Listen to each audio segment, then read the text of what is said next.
Hello. So, thank you so much for joining us. We really are excited to be presenting Storyteller today and to let you guys know what we've been up to. Um, my name is Jane Keenan. I am Managing Director of Aftercloud.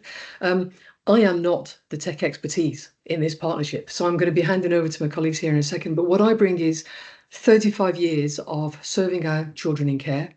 And from the minute I saw this app that we're going to introduce to you, it's just brimming with potential. There are so many ways in which we can improve the experience, not only for each of our children in care, but also for the adults those children become.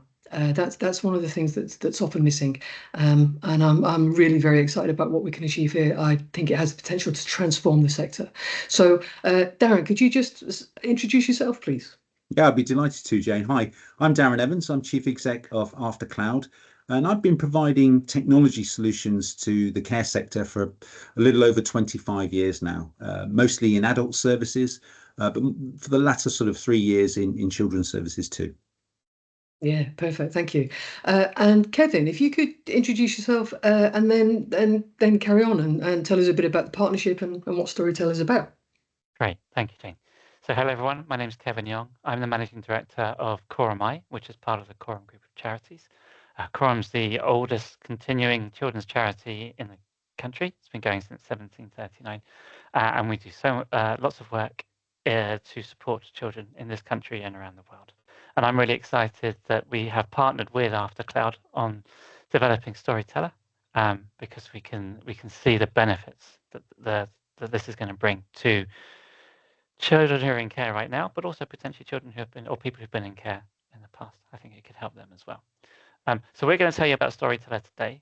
It's a place where digital content can be collated and curated for, with, and by children in care. It will be able to take photos, videos, audio, and text, and that content will be owned by the child in care. It'll be theirs to access whenever they want and to own forever. And they'll be able to do that via a desktop on the browser or through a smartphone app. And the reason we have created this app is that we recognize that children in care will struggle to form memories of their childhood while they're growing up. And photos and videos and stories and letters and all sorts of other things play an important role in that. And for children who can live with lots of different people, so if you're in care, you might live with lots of different foster families, you might end up living in residential care. You don't necessarily have people in your life who've been with you all the time since you were little. And so that makes it even harder for them to form and retain memories of growing up. And that can lead to mental health issues and identity issues for them, which, if we can overcome that, can make a huge difference to their life and the people around them as well. And we think that this app can do lots of things, not just about storing this content. It can support therapeutic life story work. It can help them convey their wishes and feelings to adults so that those adults who are trying to support them and do the best by them understand what it is that they want and need. It can help those children in preparing for big events in their life, big transitions in their life as well. And it can help them and the adult that they become claim their own story and narrative. And that's why Quorum and Aftercloud are working together on this. Aftercloud have technology already that exists around helping to capture stories and memories. And Quorum has this unwavering focus on making the world a better place for children. Yeah, that's not a bad ambition, is it? I'm really, really pleased to be joining forces on this because again, collaboration is how we really turbocharge the best of what we can all offer, and it's going really well. So, Darren, you're going to take the controls and give us a demonstration of what Storyteller can currently do. Yeah, I'd love to. Just before I do that, and whilst I'm just getting the technology ready at my end, just to say that I mentioned earlier, and Kevin alluded to the fact that we've been working in children's services now for a little over 3 years. We have a product already in use, already being used and utilised by children called Journals. And it was based on journals that we've then transitioned really to create what is now Storyteller, which is, as Jane and Kevin said, both desktop and mobile. So what I'm going to do is just share my screen. And if you just bear with me for 1 second. Yeah, that's very cool. Thank you very much. We always volunteer Darren for this bit. It works very well.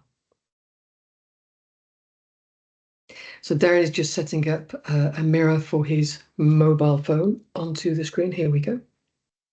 I'm hoping you can see now my screen. Yep, we can. Good. Fantastic. So what you can see now is our portfolio of apps here down the bottom. And what we're going to do is look at Storyteller here. Apologies in advance. This is live. So if I get any inbound notifications or calls, clearly I'll ignore them for the purposes of demonstration, but just a quick apology in advance. So I'm going to go into Storyteller, into this app here, and I'm going to log in today as, let's say, Jack Rawlinson, who's a child in this instance. So this is Jack, who's a child in service,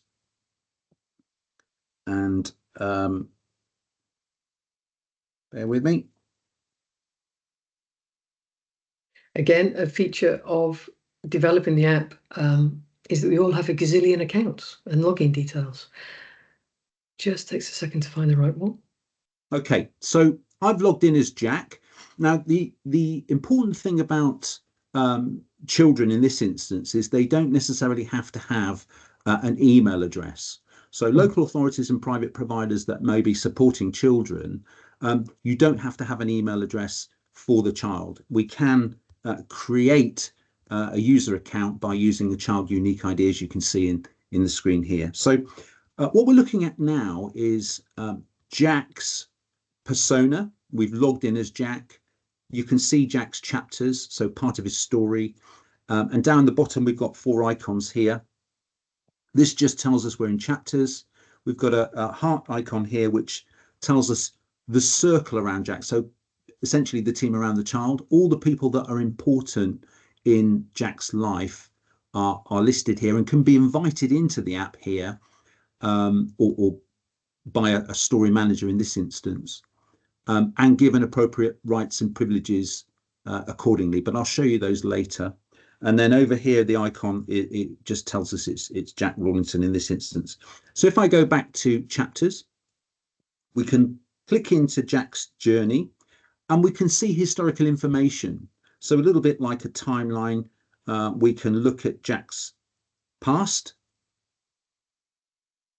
And in each of the stories, what we call moments, we have images, photos, video, and audio. And if I just go back to, let's say this year, again, we can see various entries that are made. The day I met with my new English teacher, a day out at the museum, the future is yours, and there's Jane there, who's put an entry in. In fact, if we go into that now,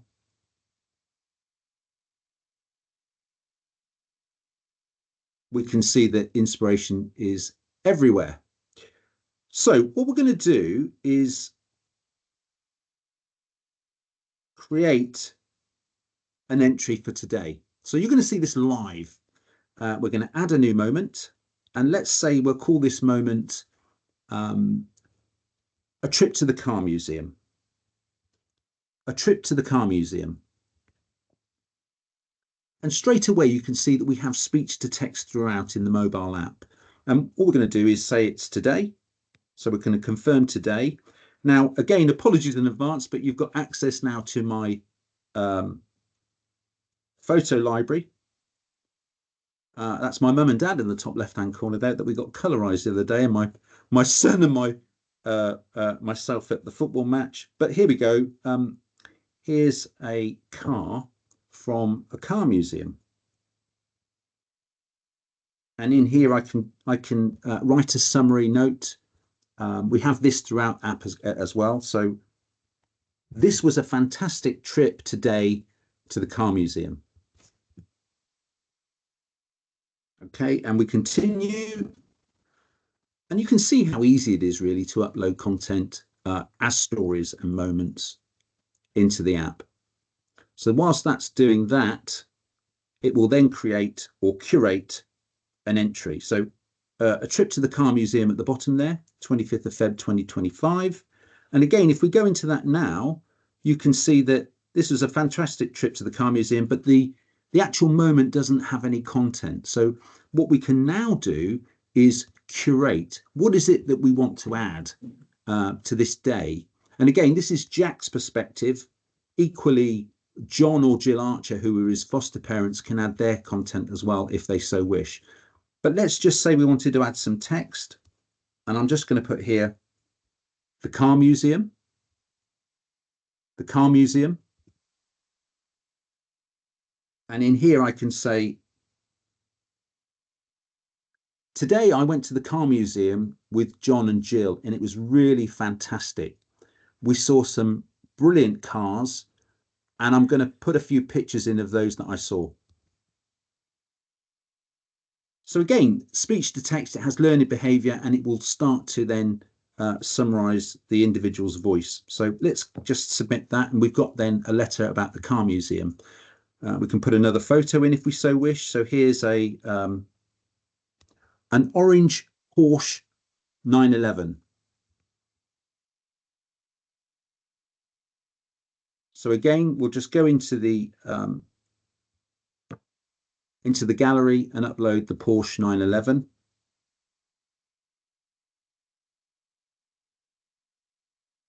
Here's a picture I took of the Porsche 911. What a cool car.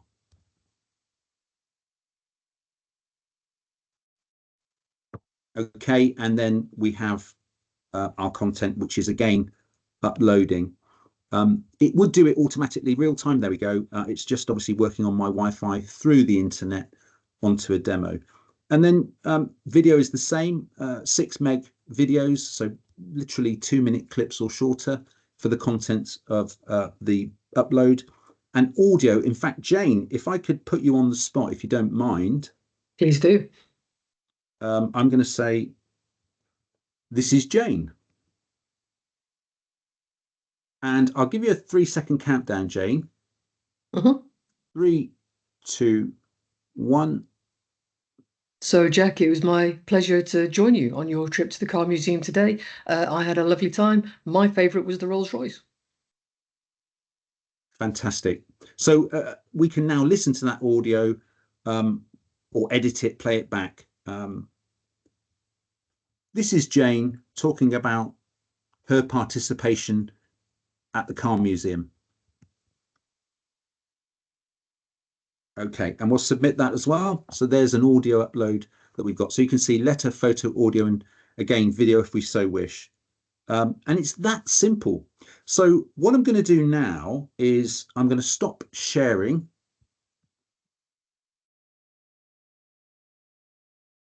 And so what you've seen there is Jack, an individual child who's logged into the app, made his own comments, made his own upload, added his own content, really, really simply. What I want to do now, though, is go into the desktop and show you effectively the back end or the front end, administration rights, and various login user permissions as well. So again, I'm going to share my screen. And just while Darren's logging in and doing that, one of the things to say is that we have developed these different levels of access as a safeguarding, as one element of safeguarding, so that we can determine who gets to see the content that's been uploaded, who doesn't get to see the content that's uploaded. Yeah, exactly that. I'm just going to stop sharing for a moment, Jane, because I want to make audio available. I remembered that you have to include sound. Yeah, that's right. On the window. Cool. So I've done that now, and hopefully you can see my screen again.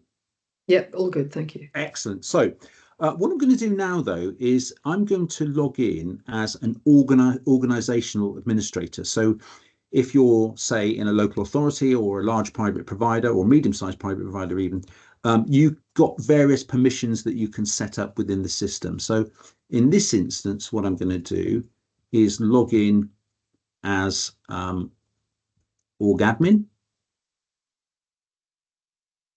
And again, as I said, every user will have their own individual unique login criteria, ring fenced according to their access permissions and rights.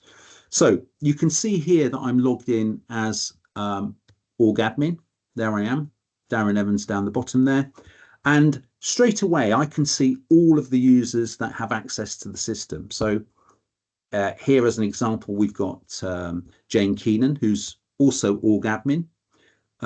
We've also got down here Kevin Yong, who's a life story practitioner in this instance. He's also story admin as well.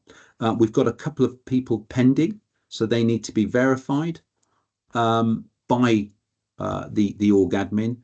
We've also got access to stories. But before I just go into that, over here you can see this blue cross here. If we click that, we can set up individual users. So as an org admin, I can add additional users. And down here you can see organizational admin can create admin users and stories, but they can't access any content. And I think that's really, really important. Again, as Jane mentioned earlier, for safeguarding.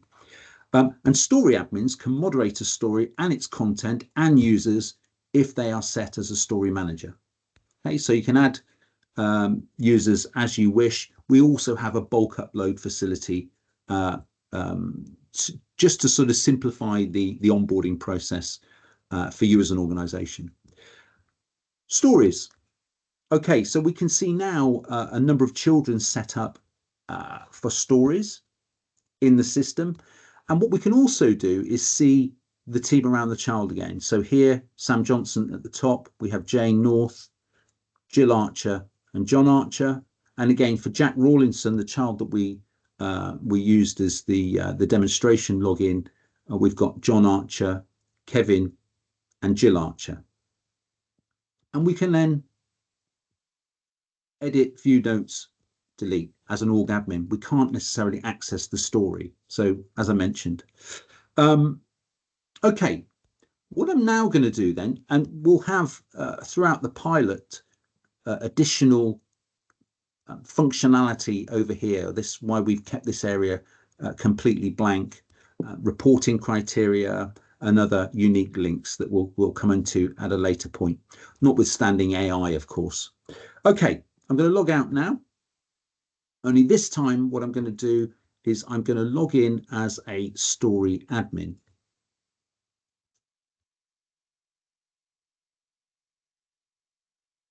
So this is me logged in as a story admin. In this instance, I'm John Archer. Now, I'm a foster parent. And you can see I've got 3 children that I am supporting: Ben Jacobs, Jack Rawlinson, and Sam Johnson. So I've logged in as John. I can now curate as John. But what I'm going to do is go into Jack Rawlinson's story. So here I can view the story. And again, we've got Jack's journey. If I click on Jack's journey, again, we have Living with the Archers. So if we go into that, we can see the story behind the fact that Jack was placed with myself, John and Jill. We've got some meeting notes for the very first time. We've got the first thoughts. Just wanted to record my first thoughts about the Archers. They're really cool. They've created a really nice bedroom for me and put posters on the wall of my favorite band.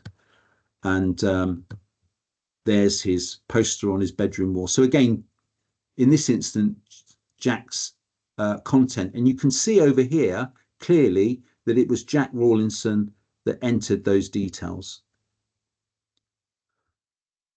Now, if I wanted to add detail, I can here. And again, it would show John as the content entrant in this instance. I'm just going to return to moments because what I want to do is just go down to 2025. And you can see, in fact, what I'm going to do is show you a video if I can. Let's just show a quick video. So here we've got an entry into 2024 when Jack went to Liverpool. Okay, so how lovely. Jane and I support Liverpool, by the way, just to add credibility to that. How lovely the day was at Liverpool, amazing studio tour. And there is a little video that Jack took on the day. And if I play that, hopefully you'll be able to see and hear it.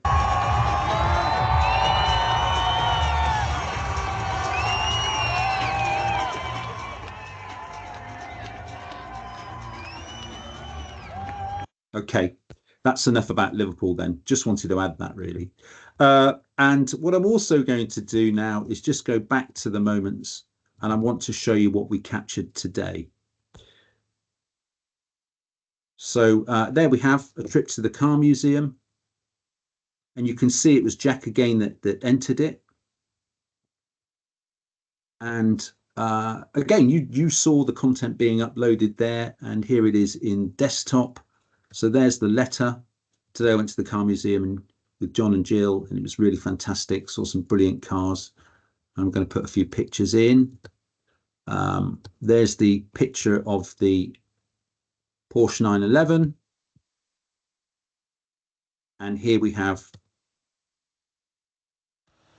Jane's audio. So, Jack, it was my pleasure to join you on your trip to the car museum today.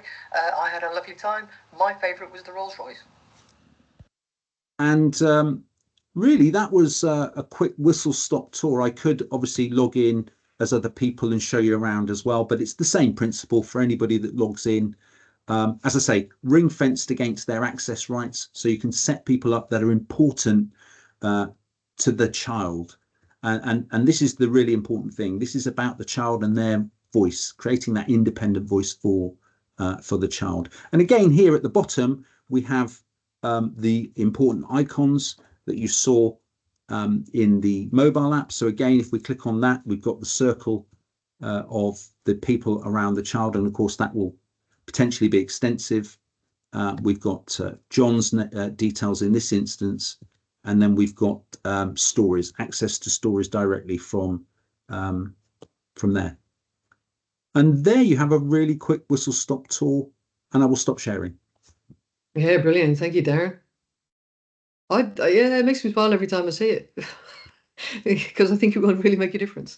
So, of course, what you showed us and what you explained is about how we want to make it as easy as possible for local authorities with, enormous numbers potentially of children who would benefit from this, or even smaller providers who might have just a handful of children. Yeah. Whether you're uploading and creating a small number of accounts or a large number of accounts, how to deploy the tech to make that as easy as possible, and about how we can encourage people to understand how to use it and to understand its benefits. Now, embedded within all of that, of course, are always questions about data security, cybersecurity, that kind of stuff. So, Darren, if you could mention something about that, data security and cybersecurity, what our expectations are and what we already have in place, and that we can talk to people about. And then, Kevin, you have a relationship with the ICO, and you've been having conversations about GDPR compliance and so on, or not. That's the thing to mention. So Darren, just something about the way in which Aftercloud's apps are already kind of verified as being safe and sound, really. Yeah, absolutely. So we are fully GDPR compliant. We're registered with the Information Commissioner's Office. And as you would expect from a software provider, we comply with all the relevant regulations. So what I want to do, yeah, absolutely. So what I'd love to do, if I could, is just share a quick screen, because I think it's important at this juncture just to show you some of the credibility in that sense. We've recently been partnered with the Alan Turing Institute. So our advisory mentor in respect to AI is, as you can see there, Kevin Nevi. He's the chief scientific government advisor to the Information Commissioner's Office.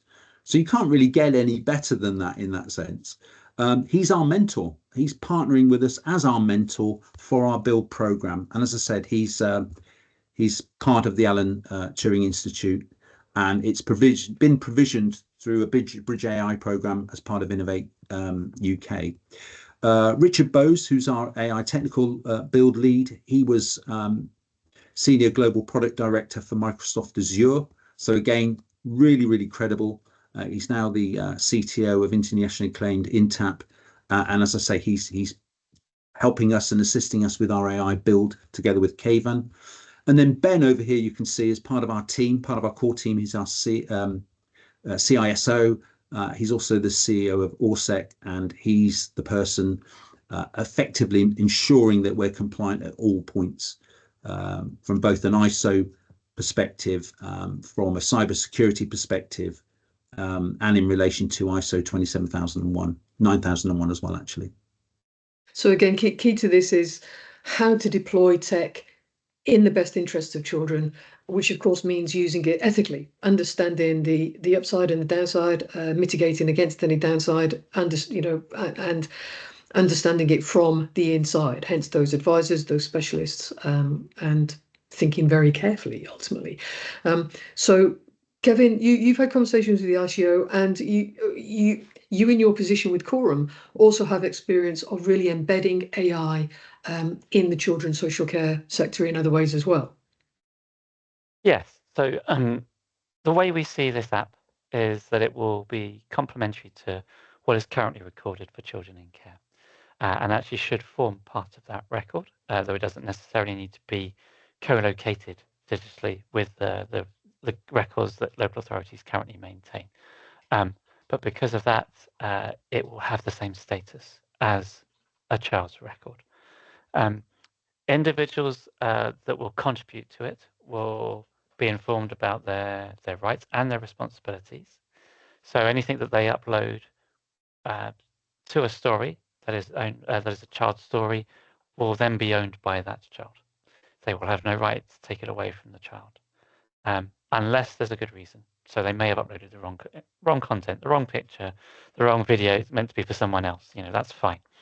But we don't want stuff to be given to a child and then taken away at a later date, unless it's the right thing to do. Similarly, a child might upload something and decide that they don't want it anymore, and they might want to delete it. And one of the things that we want to make sure is they want to delete it for the right reasons, so that they're not deleting it in a fit of anger or fit of pique, and it's something that they would regret doing later because it's lost forever then. Versus, actually, no, I've uploaded this. It's not right for whatever reason, and I want to delete it. So we have to put those sort of functionality in there, but some safeguards in there so that people understand the responsibility that they are taking on by contributing to the app in terms of the content. And what we see is that the adults who support the child will work with them to understand who are the people that the child would like to contribute, supporting those people to do so in the right way, and making sure that the content that is shared is appropriate for the child, either now or in the future. Because what we don't want to do is to re-traumatize the child. But also we don't want to have to, they have a right to understand why they're in care, for example, and what has happened in their life. And so you can't hide everything from them. We don't think you should, but they'll need to be supported in processing the content, and have someone sit alongside them to make sure that they understand what the content is about, and can support them if there are things that are upsetting to them. So part of the work that we're doing is taking an iterative agile approach. We have an app now, but we want to work with people who will use the app to understand the strengths and the weaknesses. We have this wonderful vision and this wonderful idea about the potential good that it could bring to the world. But we know also that it could be used in the wrong way, and it could do harm because it's just an app. It's as simple as that, and it's about how people choose to use it. And so we will need to work with people and support them so that they understand actually how to make this the best it can be. And one of those elements about ways in which it might not work for children is how to secure the longevity. So we said at the right at the beginning, and it's absolutely central to what we're looking to achieve. The strap lines are, empowering children to own their narrative forever, own their story forever, claim their own narrative. So how do we ensure that the child continues to have access to all that uploaded material? So that's something we're really applying ourselves to, because we don't want to capture it and then for the child to lose access to it. Hence the security of the digital platform, the access to the digital platform, who has what kind of right to the data and the material that's upheld. That's all really important, and we're applying ourselves to it. And my understanding is that the ICO considers this to be a private group. it's a closed system, because it is. One of the safeguarding measures is that the child will have no direct access to the internet. They cannot simply share something out as if it were social media. So we're comfortable in that respect, and we're applying ourselves to keeping up to date with the technology as it evolves in order to make sure that the child does maintain access. And that's another part of the partnership. Anybody joining in with our pilots as one of our partners, how can we work together to keep that alive for the child? Because as we know, unfortunately, children move from place to place, and sometimes these things can get left behind. And what we're looking to improve on is that shoebox that goes with the child, and that is too often lost as the child moves from place to place. If all of this material is held securely on a digital platform, then it's less likely to be lost, so long as we can maintain the child's access to it, which is very possible, but it's part of what we're figuring out, because we're deploying this new tech and AI as it develops. Okie dokie. So Darren, one other element of how we are where we are is the steering group. I was just about to mention it, Jane. Yeah, we've been What a really, bunch. really fortunate, haven't we? For at least now 18 months of having some fantastic thought leaders, Incredible. care experience professionals, practitioners that have been, supporting our journey, really.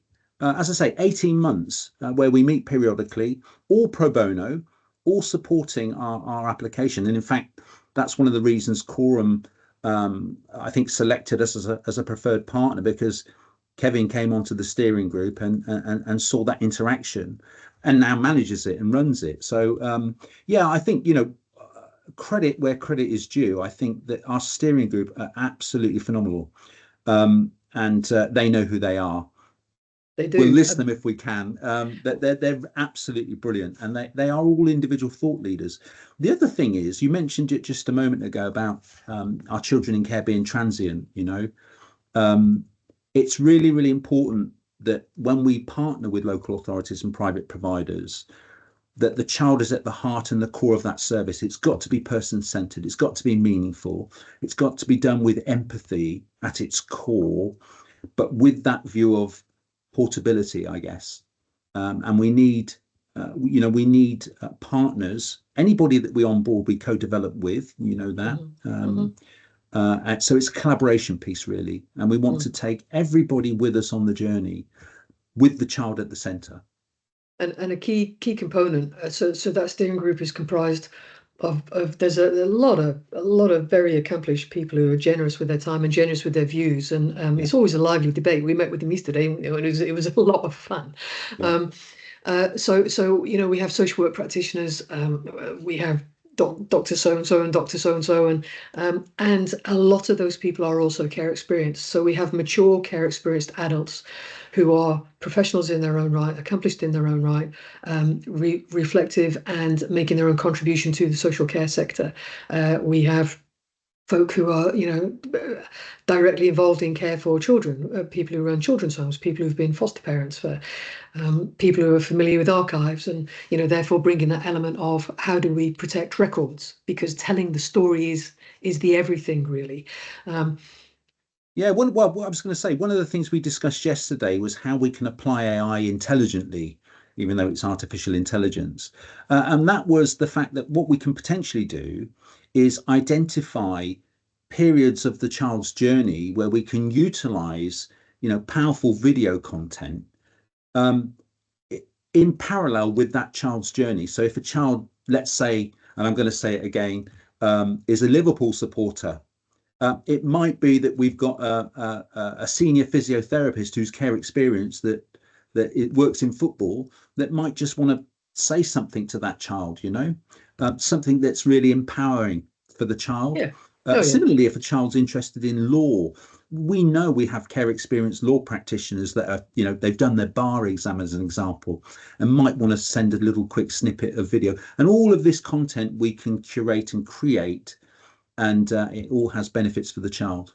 Yeah, which brings me nicely into why the thing is called Storyteller. So people looking after children in the care system right now are already collecting memory box material, supposed to be collecting memory box material that goes better at times than at other times. What gets collected for the child is a little bit variable. But what we're trying to achieve is helping the child to understand their story as it is now today, as it has been in the past, but also really critically, and what you're beginning to describe, Darren, is the helping the child to claim their own narrative and imagine their own future chapters, write their own story. What has been for the child does not have to determine what comes next. And too often, Kevin, as you mentioned earlier, what we know from our care experienced adults, and we've got a whole age range of care experienced adults, 20s, 30s, 40s, 50s onwards. When they're trying to make sense of their lives, a lot of them say they didn't really understand why they were taken into care. They didn't understand why they were moved from place to place. Somebody might say, I was placed with a really lovely couple at one point, but the only thing I can remember about them is their red front door. I can't remember their name. I can't remember where they lived. They were really kind. And I'd like to understand more. I'd like to know more. I'd like to remember more. But it's hard for children. Their memories become fragmented. And it's a bit chaotic. So kind of keep track of what happened when is what we're looking to combat with that nice tidy chronology of what happened when, and the fact that you can upload material retrospectively. So if it's the 10th birthday today, that might remind of the 8th birthday a couple of years ago. And if we have no material, if the child has no material from their 8th birthday, well, at least if their memories are prompted, they can now upload their own. They can record an audio. They can record their own memories of what happened on their 8th birthday. So that element of telling the story, Storyteller is here to tell the story of what is, what has been, but then to have the child write their own future story. And that will help to combat the fragmentation of the child's memories, the fragmentation of the story, the fact that the adults come back to access their care records and they can't see themselves. They don't recognize themselves. They don't recognize their own identity. Their memories aren't there. Their perspectives are not there. So again, what we know is capturing the story from the perspective of the adults around the child is invaluable for sure, but it's not the whole story. So we're also very keen, as Darren, you're beginning to describe, how can we help the child to really engage with this app and share their own perspectives, capture their own voice, so that in 30, 40 years' time, when they come back to make sense of it, they are better placed to have a better sense of self, a clearer identity with all those different angles.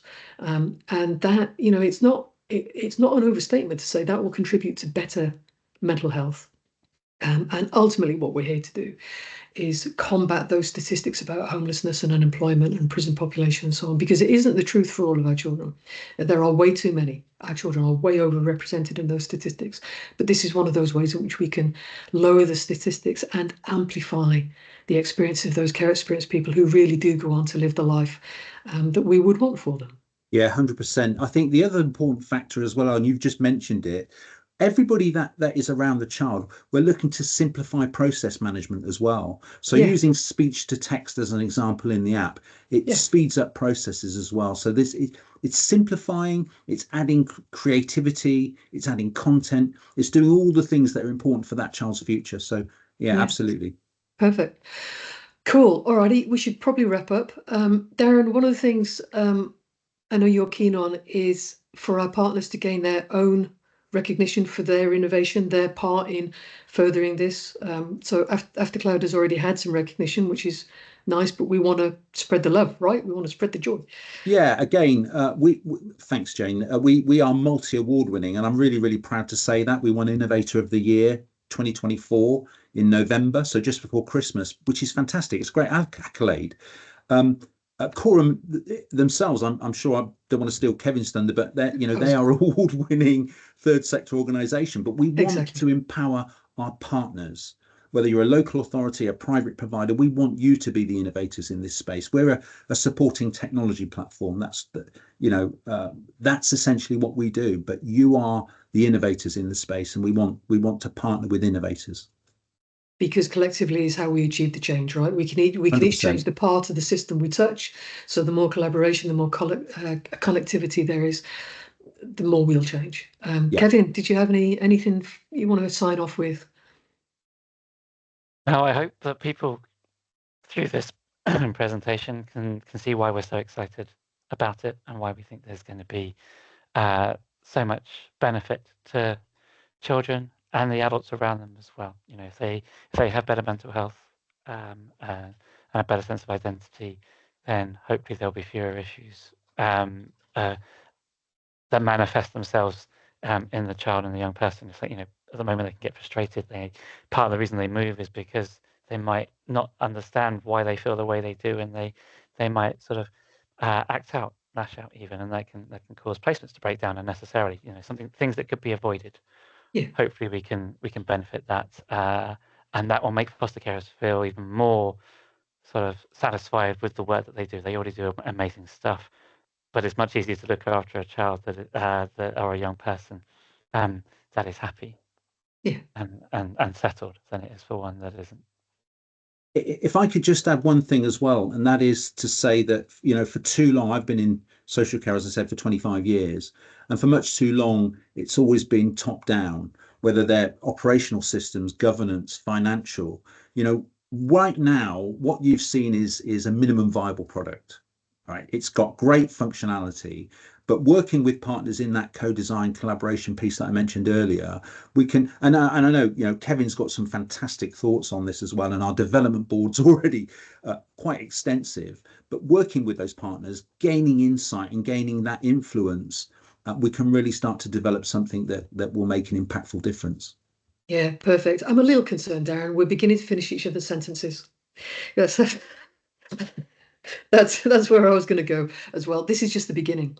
What we've just demonstrated, and I'm also really chuffed that the cat has made an appearance. It wouldn't be a proper meeting without the puss. This is just the beginning, and we have all those connections with other folk around the country who are also looking, striving to make the most of the technology that is available and put it into the places where it can do loads of good. So thank you guys. Real pleasure to offer this up. I hope people enjoy it. I hope people get in touch and want to learn more. We're all available for conversation or further demonstrations. Please do give us a shout. Let us know what you think and join in. That's the key. Thanks, guys. Thank you, everyone. Bye. Thank you.